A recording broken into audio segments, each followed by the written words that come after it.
ಏನೋ ಪ್ರಾಪರ್ಟಿ ತಂದೆ ತಾಯಿಗಳು ಬಿಟ್ಟು ಹೋಗದೆ ಇದ್ರು ಕೂಡ ನಮಗೆ ಜನ್ಮ ಕೊಟ್ರಲ್ಲ ಅನ್ನೋ ಒಂದೇ ಕಾರಣಕ್ಕೋಸ್ಕರ ಅವರನ್ನ ಕೊನೆ ತನಕ ನೋಡ್ಕೋಬೇಕಾಗತ್ತೆ. ನಾವು ಚಿಕ್ಕ ಮಕ್ಳಿದ್ದಾಗ ನಮ್ಗೆ ಕಂಟ್ರೋಲ್ ಇಲ್ದೆಲ್ನೇ ಇರುವಾಗ, ಒಳತ್ ಯಾವ್ದು ಕೆಡ್ತ ಯಾವ್ದು ಅಂತ ಗೊತ್ತಿಲ್ದೆ ಇದ್ದಾಗ, ತಂದೆ ತಾಯಿಗಳ ಮೇಲೆ ಅಸಹ್ಯ ಮಾಡಿದಾಗ ಅವ್ರು ನಮ್ಮನ್ನ ಸಾಯಿಸ್ಬಿಟ್ರೇನು? ಇಲ್ವಲ್ಲ. ಈಗ ಅವರು ಆ ಏಜಿಗೆ ತಲುಪ್ತಾರೆ, 80 ಆಗುತ್ತೆ, 90 ಆಗುತ್ತೆ, ಪ್ರಾಸ್ಟ್ರೇಟ್ ಎನ್ಲಾರ್ಮೆಂಟ್ ಇರುತ್ತೆ, ಮತ್ತೊಂದಿರುತ್ತೆ, ಮಗದೊಂದಿರುತ್ತೆ, ತೊಂದರೆ ತಾಪತ್ರಯಗಳಿರುತ್ತೆ, ಕೈಕಾಲ್ ಬಿದ್ದೋಗೋ ಪರಿಸ್ಥಿತಿ ಬಂದಿರುತ್ತೆ, ಕಂಟ್ರೋಲ್ ಇರಲ್ಲ ಆರ್ಗನ್ಸ್ ಮೇಲೆ. ಅಸಹ್ಯ ಪಟ್ಕೊಳಕ್ಕಾಗತ್ತಾ? ಅವ್ರಂಗೆ ಅಸಹ್ಯ ಪಟ್ಕೊಂಡು ನಮ್ಮನ್ನ ಬೀದಿಗೆ ತಳ್ಬಿಟ್ರ? ಇಲ್ವಲ್ಲ. ಸಾಕಿದ್ರು ತಾನೆ, ರಾತ್ರಿ ಇಡೀ ಎದ್ದೋಳು ನೋಡ್ಕೊಂಡ್ಲು ತಾನೆ, ಜ್ವರ ಬಂದಿದ್ದಾಗ ನಮ್ಮಮ್ಮ ಅನಿಸ್ಕೊಂಡೋಳು. ಮಾರನೇ ದಿನ ಕೆಲ್ಸಕ್ಕೆ ರಜೆ ಹಾಕಿದ್ಲೇನು? ಇಲ್ಲ. ಈ ಮಗುನು ಇಟ್ಕೊಂಡು, ಆ ಅನಾರೋಗ್ಯದ ಮಗುನು ಇಟ್ಕೊಂಡು ಒದ್ದಾಟ ಮಾಡ್ಕೊಂಡು ಸಾಕಿದ್ಲು ತಾನೆ. ಅದೆಲ್ಲ ನೆನೆಸ್ಕೋಬೇಡ್ವಾ? ಅವ್ರು ಬಿಟ್ಟೋದ್ ಪ್ರಾಪರ್ಟಿಗೆ ಮಾತ್ರ ನಾ ಗಲಾಟೆ. ಇದೇ ಮೂರ್ತಿ ರಾವು 20 ಲಕ್ಷ ಸಾಲ ಮಾಡ್ಬಿಟ್ಟಿದ್ರು ಅಂತ ಇಟ್ಕೊಳ್ಳಿ, ಯಾವ ಹೆಣ್ಮಕ್ಳು ಮುಂದೆ ಬಂದು ತೀರ್ಸಿದ್ರಿ ಹೇಳಿ? ಹೇಳಿ ಇವ್ರೆ. ಗಂಡ್ಮಕ್ಳು ತೀರ್ಸ್ಬೇಕವ್ರು ಅಂತ ಹೇಳ್ತಾರೆ. ಯಾರು ತೀರ್ಸಿದ್ರಿ ಹೇಳಿ? ಅದೇ ಅಕ್ಕನ ಮಗಳ ತಂಗಿ ಮಗಳು ಇವ್ರದ್ದು ಮದ್ವೆ ಆಯ್ತು ಅಂತಂದ್ರೆ, ಅಕ್ಕ ಅಥವಾ ತಂಗಿ ಮದ್ವೆ ಆಯ್ತು ಅಂದ್ರೆ, ಆ ಗಂಡುಡ್ಗ ಆದವನು ಪಂಚೆ ಮೇಲಕ್ಕೆ ಕೊಟ್ಕೊಂಡು ಊರೆಲ್ಲ ಓಡಾಡಿ ಬಡ್ಸೋದ್ರಿಂದ ಹಿಡಿದು ಎಂಜಲ್ ಲೋಟ ತೆಗೆಯೋದ್ರಿಂದ ಎಲ್ಲ ಮಾಡಿರ್ತಾರೆ. ಹೆಣ್ಮಕ್ಳು ಏನ್ ಮಾಡಿದ್ದಾರೆ? ಗಂಡ್ಮಕ್ಳು ಮದ್ವೆನಲ್ಲಿ ಚೆನ್ನಾಗಿ ಮೇಕಪ್ ಮಾಡ್ಕೊಂಡು, ರೇಷ್ಮೆ ಸೀರೆ ಉಟ್ಕೊಂಡು, ಇಲ್ಲಿಂದ ಅಲ್ಲಿಗೆ ಟಪ್ಪು ಅಂತ ಓಡಾಡ್ಕೊಂಡು ನಿಂತು ಬಿಟ್ಟಿರ್ತಾರೆ. ಅವ್ರು ಹೇಳ್ತಾರೆ ಊರವರೆಲ್ಲ, ಗಂಡ್ಮಗು ನೀನು ನಿನ್ ತಂಗಿ ಮದ್ವೆ ಮಾಡ್ಬೇಕು, ನಿಮ್ ಮನೆ ಮನ್ತನದ್ ಕಾಪಾಡ್ಬೇಕು ಅಂತ. ಆ ಸಿಸ್ಟಮ್ನ, ಆ ಸೊಸೈಟಿನ ಬರೇ ಒಂದು ಸೆಕ್ಷನ್ 6 ಹಾಳು ಮಾಡ್ಬಿಡ್ತು. Look at China, population explosion ಅನ್ಬಿಟ್ಟು the government put certain restrictions. Today there is a population decrease. China is feeling difficulty. Japan, China ಇಲ್ಲೆಲ್ಲಾನು ಮುದುಕರೇ ತುಂಬ್ಕೊಂಡ್ಬಿಟ್ಟಿದ್ದಾರೆ. ಇವಾಗ ಚೈನಾದವ್ರು ಹೇಳ್ತಾರೆ 3ನೇ ಮಕ್ಕಳು ಮಾಡ್ಕೊಂಡ್ರೆ ಗೌರ್ಮೆಂಟ್ ಕೆಲಸ ಕೊಡ್ತೀವಿ ಅಂತ. This is the result. So ಅದನ್ನ ನ್ಯಾಚುರಲ್ ಆಗಕ್ ಬಿಟ್ಬಿಡ್ಬೇಕು. ಗೊತ್ತಾಯ್ತಲ್ಲ? ಹುಲಿ 1 ಮರಿನೋ 2 ಮರಿನೋ 3 ಮರಿನೋ ಹಾಕುತ್ತೆ ಕಾಡಿನಲ್ಲಿ, ಜಿಂಕೆ 12 ಮರಿ ಹಾಕುತ್ತೆ. Look at the life cycle ಅಲ್ವಾ? ಪರ್ಮಿಟೇಷನ್ ಕಾಂಬಿನೇಷನ್ ಹಾಕೊಂಡ್ರೆ ಅಷ್ಟು ಹುಲಿಗೆ ಅಷ್ಟು ಜಿಂಕೆ, ಅಷ್ಟು ಹುಲಿಗೆ ಅಷ್ಟು ಕಾಡ್ಕೋಣ. ನಾವು ಆಲ್ಟರ್ ಮಾಡಕ್ ಹೋಗ್ಬಾರ್ದು. ಅದನ್ನ ಬಿಡ್ಬೇಕು ಅಷ್ಟಕ್ಕೆ. ನಾನು ಏನಿಲ್ದೆ ಹೋದ್ರು ನಿಮ್ಮನ್ನ ಈ ಭೂಮಿಗೆ ತಂದ್ರು ತಾನೆ. ಈಗಿನ ಕಾಲದ ಮಕ್ಳು ಕೇಳ್ತಾರಲ್ಲ, ಅವೆಲ್ಲ ಏನೋ ಟಿವಿ ಸೀರಿಯಲ್ಗೆ ಪಿಕ್ಚರ್ಗೆ ಚೆನ್ನಾಗಿರುತ್ತೆ. ನಿಮ್ ತೀಟೆಗೆ ನೀವು ನಮ್ಮನ್ನ ನುಡ್ಸಿದ್ರಿ, ನಾವೇ ನುಡ್ಸುವಂತ ಅಪ್ಲಿಕೇಶನ್ ಹಾಕೊಂಡಿದ್ವಾ ಅಂತ. ಅದೇ ಮಾತನ್ನ ಅವನ್ ಮಗಳು ನಾಳೆ ಬೆಳಗ್ಗೆ ಕೇಳಿದಾಗ, ಅವನ್ ಮಗ ಕೇಳಿದಾಗ ಅವ್ನಿಗೆ ಗೊತ್ತಾಗುತ್ತೆ ನೋವು ಎಷ್ಟು ಅಂತ. Procreation is one of the important significant factor of the institution called marriage. ಗೊತ್ತಾಯ್ತಲ್ಲ?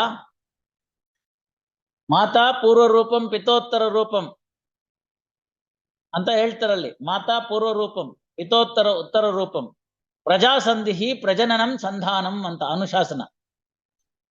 ಎಷ್ಟು ಕ್ಲಿಯರ್ ಆಗಿ ಹೇಳ್ಬಿಟ್ಟಿದ್ದಾರೆ ನೋಡಿ. So procreation is one of the important and fundamental and significant factor of a institution called marriage.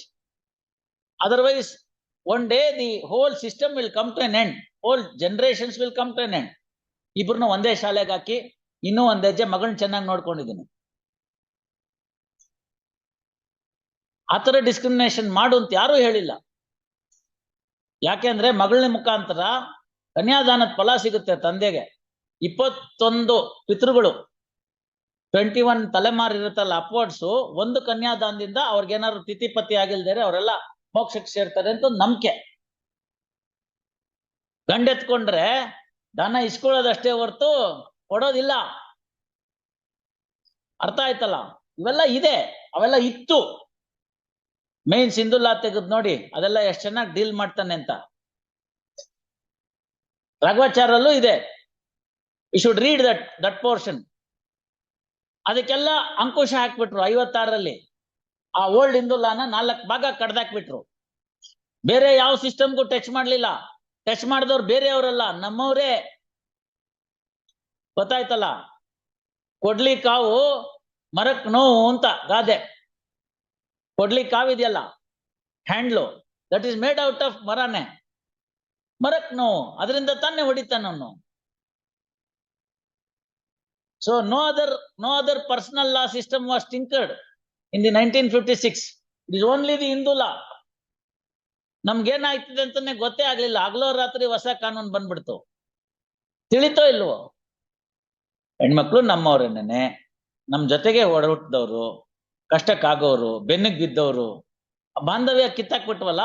ಹೋಗೆ ನಿಮ್ಮ ಅಪ್ಪನ ಮನೆಯಿಂದ ಏನ್ ತಂದಿ ಅಂತ, ಹೊಸ ಕಾನೂನು ಬಂದಿದ್ಯಂತೆ ಅಂತ, ನೋಟಿಸ್ ಕೊಡು ಅಂತ ಓಡಿಸಿದ್ರು. ನೋಟಿಸ್ ಬಂತು. ಪಾಪ ಇವನ್ ನಂಬ್ಕೊಂಡ್ ಬಂದಿದ್ಲಲ್ಲ ಹೆಂಡತಿ, ಅವಳು ಯಾಕೆ ಸಪ್ಪಗಿದ್ದೀರಿ, ಏನಾಯ್ತು ಅಂತ ಕೇಳ್ಬೇಕು ರಾತ್ರಿ.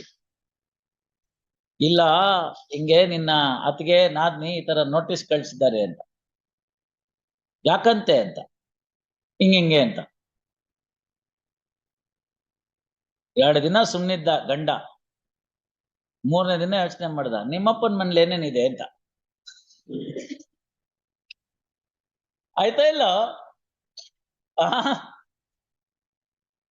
ಈ ಕಡೆ ಪ್ಲೈಂಟಿಫ್ ಲಾಯರ್, ಆ ಕಡೆ ಡಿಫೆಂಡೆಂಟ್, ಈ ಕಡೆ ಡಿಫೆಂಡೆಂಟ್ ಲಾಯರ್, ಆ ಕಡೆ ಪ್ಲೈಂಟಿಫ್. ಸರಿ ಹೋಯ್ತಾ ಇಲ್ಲ? ತಪ್ಪು ಇವ್ರೆ. ಗೊತ್ತಾಯ್ತಲ್ಲ? ತಗೊಳ್ಳಿ, ನಿಮ್ಗೇನ್ ಬರ್ಬೇಕು ಅದ್ ತಗೊಳ್ಳಿ.